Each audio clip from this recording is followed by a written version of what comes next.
I'm Caroline Granger. This is my wine, and I'm ready to take on the world. It's a winery that I developed with my father.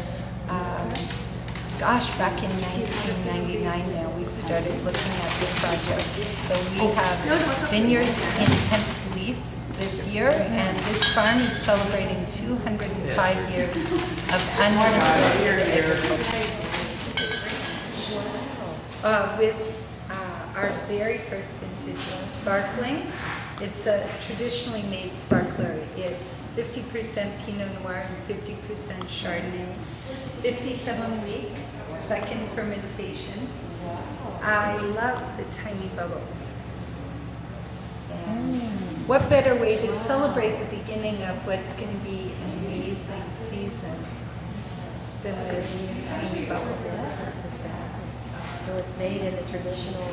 It is, method. This is going to be a big year of change for us. We're moving from our traditional sort of tied house menu idea to doing picnics. This year we had Michael Potter's, and I came up with these amazing picnic lunches. You can have everything from rustic sandwiches through to a gourmet chicken and charcuterie lunch. We'll give it to you in a picnic basket.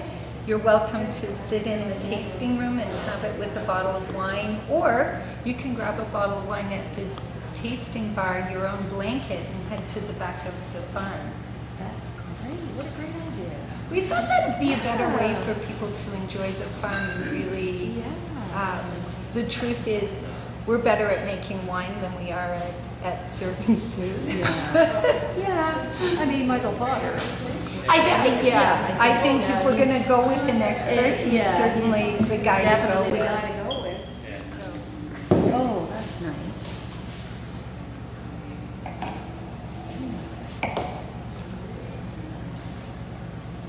It's yum. Lots of strawberries. You can really smell. By Christmas, the cherries will be more forward. If you had any left at Christmas, it makes it great. We used to do it. I'll keep a case back, but with the frozen raspberry and a little bit of. You can taste raspberry or strawberry. I get strawberry this time of year because the gambling. Yeah, it's more strawberry.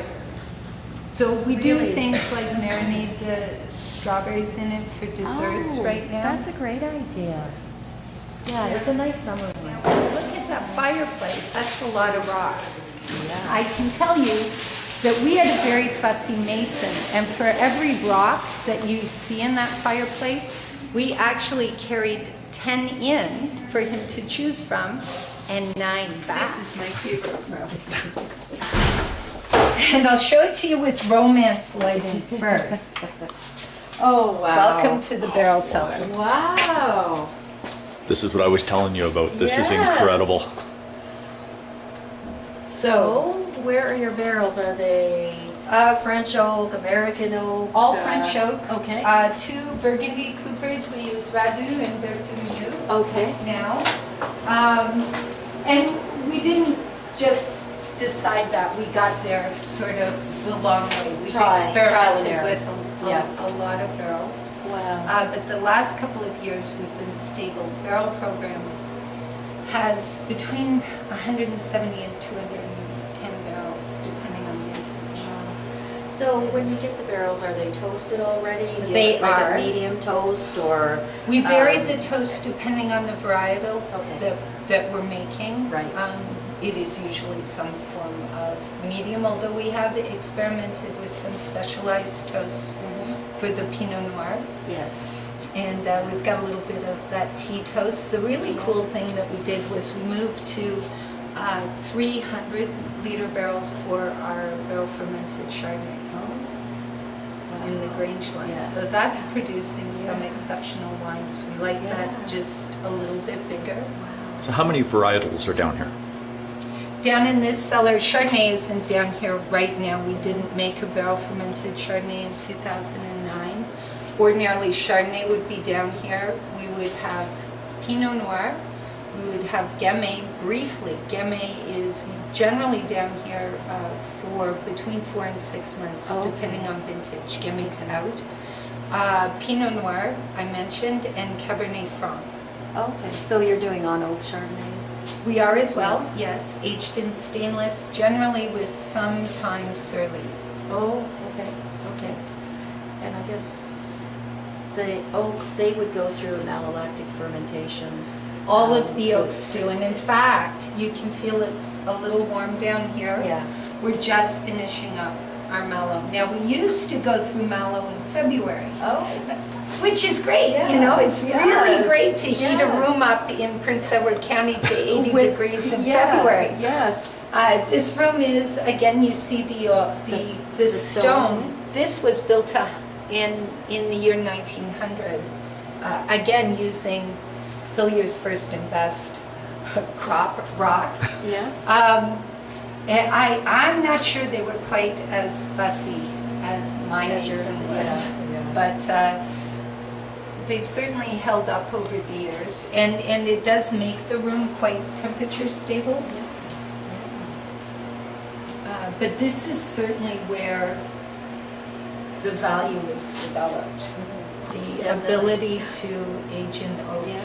and really allow the wines to grow and express themselves Yeah, is exactly. critical to quality, and it happens here. Great. So at the Grange, we have about 60 acres planted, and that translates into right about 72,000 vines. Now, that actually sounds like a big number to me in and of itself, but when we go to lay down canes, which is something that's pretty unique to Prince Edward County, folks around here like to have an insurance policy, so we're burying not only the crowns these days, but also 2 to 4 canes. So that means that between August and September, we lay down around 288,000 canes ready to be buried by over 28 inches of soil that we pull from the center of the row up over the rows of vines. In this field, you can see that we've gotten the canes out. We've rough pruned. We're just now in the second stage of dehilling. So the radial arm on the grape hoe is coming through and loosening up the soil. Once we get tied down, we'll finish and hoe out the last of last year's hills, and hopefully we'll get them all hoed out before it's time to start hilling up again.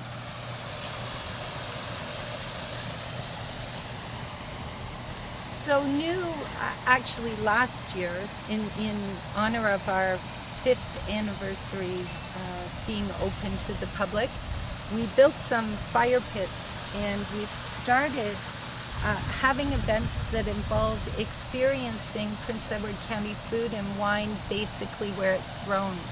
So chefs will come in, they'll cook fish that was caught that day, or a lamb from a farm in Prince Edward County, or some beef, and we'll set up sort of these trellis tables where people can come and get some food and get a glass of wine right basically where it was all grown. And we think that is something that is very unique to this farm.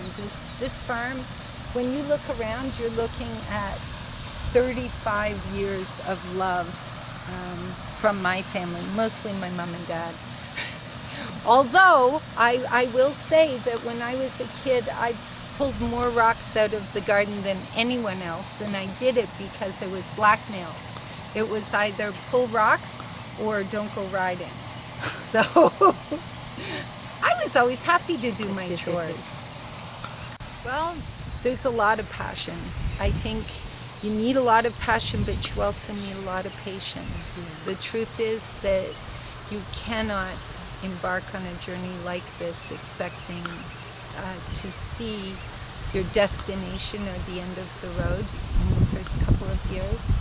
So I try always to think not about where I am today, but where I would like this to be in 25 years. I would like it to be a place that would take care of my children, take care of my family when I can't.